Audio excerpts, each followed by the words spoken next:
তুমি তোমার ভালোবাসার মানুষটাকে কতবার ক্ষমা করতে পারো? একবার, দুবার, তিনবার, রাইট? কিন্তু তুমি যখন ভেবেই নিয়েছো সে 1000 বার ভুল করলেও আমি তাকে ক্ষমা করে দেব, আর সে 14 বার ভুল কাজ করছে, আর তুমি তাকে ক্ষমা করেও দিচ্ছ, আর ভাবছো আমি তো একে ছাড়া বাঁচতে পারবো না। তোমার লাইফেও থাকলে তুমি এমনিই বাঁচতে পারবে না। আচ্ছা, সেই টপিকে পরে আসছি। তোমার পার্টনার ভুল করছে, তুমি নিজের চোখে দেখেও দেখতে চাইছো না, তাহলে কিন্তু তুমি একদম হেলদি রিলেশনশিপে নেই। আচ্ছা, টক্সিক রিলেশনশিপের কিছু ফেজ আছে, আমি স্টেপ বাই স্টেপ বোঝানোর চেষ্টা করব। আশা করছি তোমরা বুঝে যাবে। তাই দেরি না করে ভিডিওটি শুরু করছি। ফার্স্ট স্টেপ, প্রথমে সে তোমার ভালো লাগা খারাপ লাগার জায়গাগুলোকে টার্গেট করে তোমার মনে জায়গা করবে। এই ধরো তোমার পড়াশোনা ভালো লাগে আর তুমি জীবনে প্রতিষ্ঠিত হতে চাও, তাই সে তোমাকে বলবে যে আমি, একে বলে ম্যানিপুলেশন, ঠিক আছে? আমি তোর উপর গর্ব করছি, তুই পড়াশোনা ভালোবাসিস, তুই ইন ফিউচার খুব বড় কাজ করবি, আর তুই যত পড়াশোনা করতে চাস তার জন্য আমি আমি তোকে খরচা দেবো। তুমি তখন ভাবছো এ এত ম্যাচিওর কথা বলছে, এর আগে তো কেউ কোনোদিনও আমাকে এমন কথা বলেনি বা আমাকে এতটা ইম্পর্টেন্স দেয়নি। বাস তুমি এখানেই আটকে গেলে। সেকেন্ড স্টেপ, সে তোমাকে তার জীবনের সকল দুঃখের ঘটনা তোমাকে বলবে, তার পূরণ না হওয়া ইচ্ছাগুলো তোমাকে শোনাবে। মানে সে হচ্ছে সোজা সাপটা একদম বিচারা, ভেতর থেকে একদম একটা ভাঙাচোরা মানুষ। এবার তুমি ভাববে যে আমি একমাত্র তাকে তার ইমোশনাল ব্রেকেজ গুলোকে আমি ঠিক করতে পারি। তুমি তখন নিজেকে মাদার টেরেসা ভেবে নিজের সব এনার্জি তাকে দেবে ঠিক করার জন্য।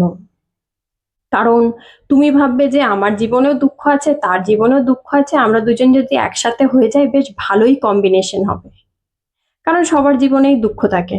বাস তুমি তার সাথে পুরো ইমোশনালি কানেক্টেড হয়ে গেলে।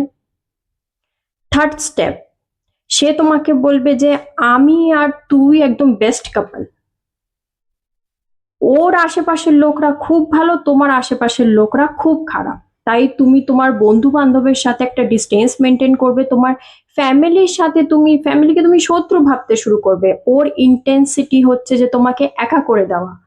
তুমি যাতে কারোর কাছ থেকে এনার্জি নিতে না পারো, একমাত্র এনার্জি নেওয়ার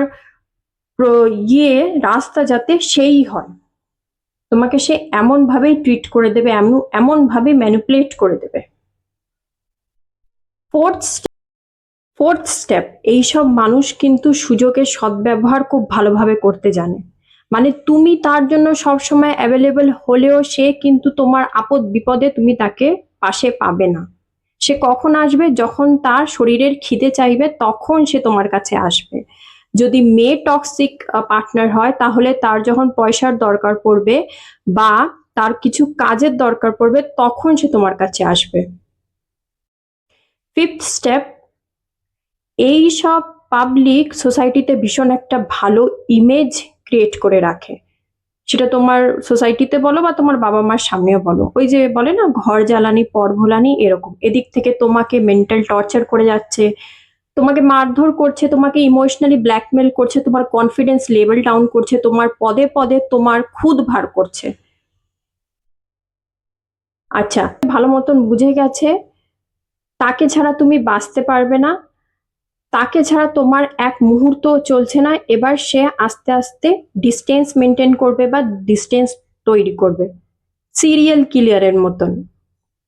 যেমন তুমি ওকে মেসেজ করলে যেটা 5 মিনিটে রিপ্লাই আসতো সেটা এখন 5 ঘন্টা হয়ে গেছে, কিছুদিন পর সেটা 5 দিন হয়ে যাবে। আর সে ঠিকই আসবে তোমার কাছে আর অজুহাত দেবে যে আমি কাজে বিজি ছিলাম, কিন্তু না, সে অন্য জায়গায় অন্যদিকে সুযোগ সুবিধা করার চেষ্টায় ছিল। সে সেখানে সুযোগ করতে পারেনি বলে সে আবার তোমার কাছে ফিরে এসছে, কারণ সে জানে তুমি কতটা বোকা। এইসব রিলেশনশিপ না 3 মাস বলো বা 6 মাস পর থেকে এইসব রিলেশনশিপ রং দেখায়। তোমার পার্টনার না তোমাকে রিলেশনশিপে ধরে রাখবে না তোমাকে যেতে দেবে, এমন সিচুয়েশন মেনটেন করে তোমার রিলেশনশিপ চলছে। সেভেন্থ স্টেপ, এইবার তুমি ভীষণভাবে ডিপ্রেশনে চলে গেছো। তুমি বুঝতে পারছো না যে মানুষটা কিভাবে এতটা পরিবর্তন হয়ে গেল।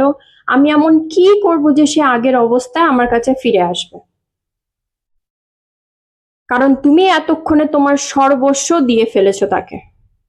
তাহলে বলি, তোমার পার্টনার হচ্ছে নার্সিসিস্ট ক্যারেক্টারের। নার্সিসিস্ট নার্সিসিস্ট পাবলিক ভীষণ সেলফ কন্টেন্ট হয়, সেলফ লাভ পছন্দ করে, নিজেকেই ভালোবাসতে জানে, স্বার্থপর হয়। তোমার তার যতটা প্রয়োজন ছিল তার প্রয়োজন মিটে গেছে, তোমাকে যতটা ব্যবহার করার ছিল তোমাকে সে ব্যবহার করে ফেলেছে। এবার সে অন্য মুরগি খুঁজবে। মুরগি যখন পড়বে না, মুরগির সাথে সে যখন সুযোগ সুবিধা করতে পারবে না, সে তখন আবার তোমার কাছে ফিরে আসবে, আমি গ্যারেন্টি দিলাম।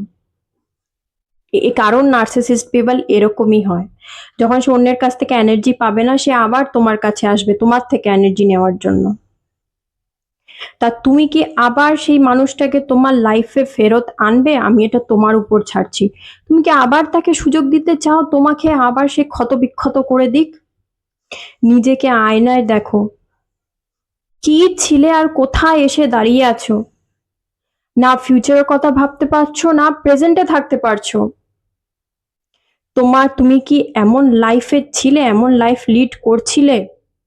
প্লিজ তাকে আর তোমার জীবনে আসতে দিও না।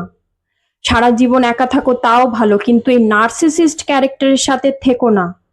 তিলে তিলে একটু একটু করে মেরে ফেলবে আর বুঝতেও পারবে না। আজকের ভিডিওটি এখানেই শেষ করছি। ভালো লাগলে একটা লাইক করবে, কমেন্ট করবে, চ্যানেলকে সাবস্ক্রাইব করবে। ভালো থাকবে, সাবধানে থাকবে।